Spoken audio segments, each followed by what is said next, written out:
VPN. Now, the whole point of high school is pretty simple. It's 4 years of What the fuck? Did Casually Explained like go through puberty or something? Who's hosting? Will Nihachu is who I'm going against as well. Will and Moist Critical are the ones who are going to be hosting exposure therapy for your host of teenage insecurities, mixed in with a few facts about cell division. During this time, you're trying to answer the important mortal questions in life, like, who am I? Who are my true friends? What do I want to contribute to the world? What does a boob feel like? All questions you'll likely never find the answer to. So, one thing everyone tells you in high school is to be yourself. But the problem is when you're 16, pretty much the only thing you care about is trying to be like everyone else. Nevertheless, what they really mean is you should go out and pursue the things that you enjoy so you can figure yourself out. The problem is that during high school, You bring up all these issues with the media, but you're doing the same. You're misdirection and ridiculing the arguments around everything that is conservative. I'm sorry.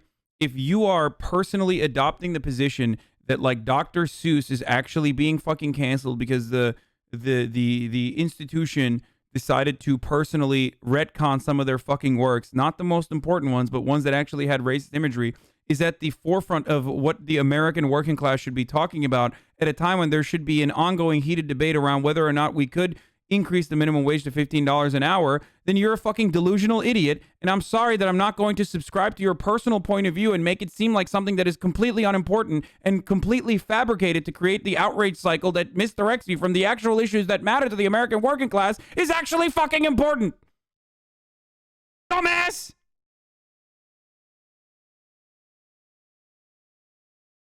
other kids can Now be shut the fuck up and watch this fun video.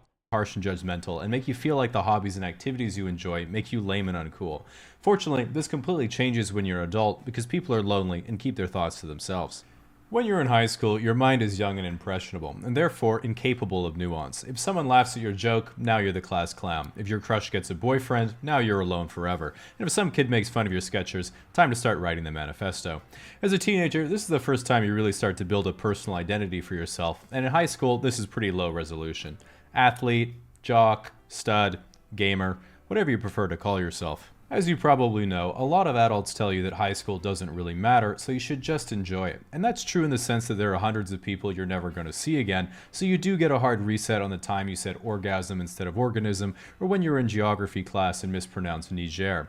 But what that doesn't mean is that you shouldn't care about high school, because unresolved experiences and insecurities from your youth can affect you for your entire life. For example, one time I got rejected by a girl, and now I have 200,000 Reddit karma.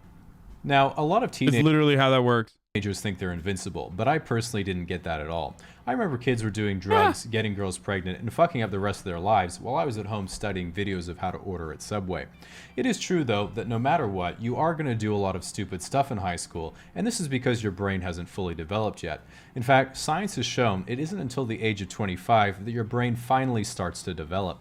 Until then, it's just empty space inside your skull where stolen mannerisms and personality traits bounce around aimlessly until they randomly pop out during conversation in response to anxiety. Of course, during high school, you mostly finish going through puberty, which means you unfortunately stop growing in both height and length. Through the process of puberty, your body becomes fully biologically capable of reproducing. You know, just in case.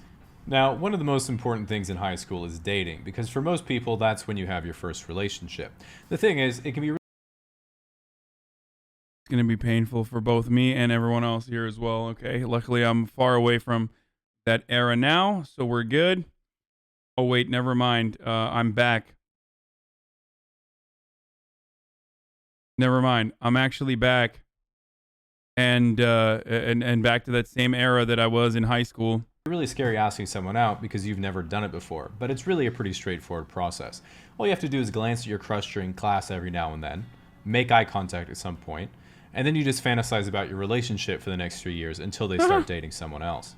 The good news is that by the end of high school, you've been around your classmates for nearly a quarter of your whole life, so everyone has already made their mind up if they like you or not. So the fear of getting rejected really doesn't make any sense in this context, because if you ask someone out and they say, ew, no, it's not like they just decided that the moment you asked them out. They've been thinking that for years. In general, dating is difficult in high school because when you're a teenager, you don't really have any life experience, so there's not much to talk about. And you might be thinking, well, what if we go on a date, but they don't like me for who I am? Like, bruh, when you're 16, you don't either, so just leave it to your mutual fear of dying alone. One of the best parts of high school is graduating because you think to yourself, damn, I was really stupid those last 4 years. Glad I finally get it now. And yeah, that's going to keep happening, so I highly recommend you keep that in mind literally all the time. Now, one of the worst experiences you'll get after you graduate is looking back at missed opportunities. You'll run into a girl you had a crush on years later, and she'll be like, honestly, I thought you were so cute in high school. And you'll be like, oh, why didn't you tell me? And she'll be like, well, I am telling you now. And you'll be like, oh, but I needed to know then. As you waddle away sadly. What is genuinely good news about graduation is that you finally finished the tutorial and have begun the rite of passage into adulthood, where your path first splinters and differentiates itself from your classmates.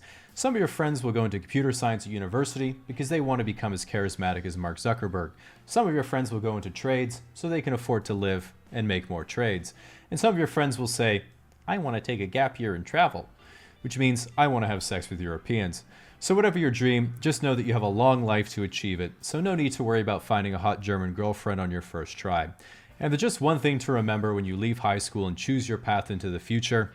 It's that student loans follow you forever and are legally unforgivable even under the circumstance of death. Yup. And that's fucking poggers, my guy. Now, ExpressVPN has been a Yeah, remember when I said this was going to be a fun video and it turned out not to be a fun video? Maybe this will be a fun video instead? Okay, move.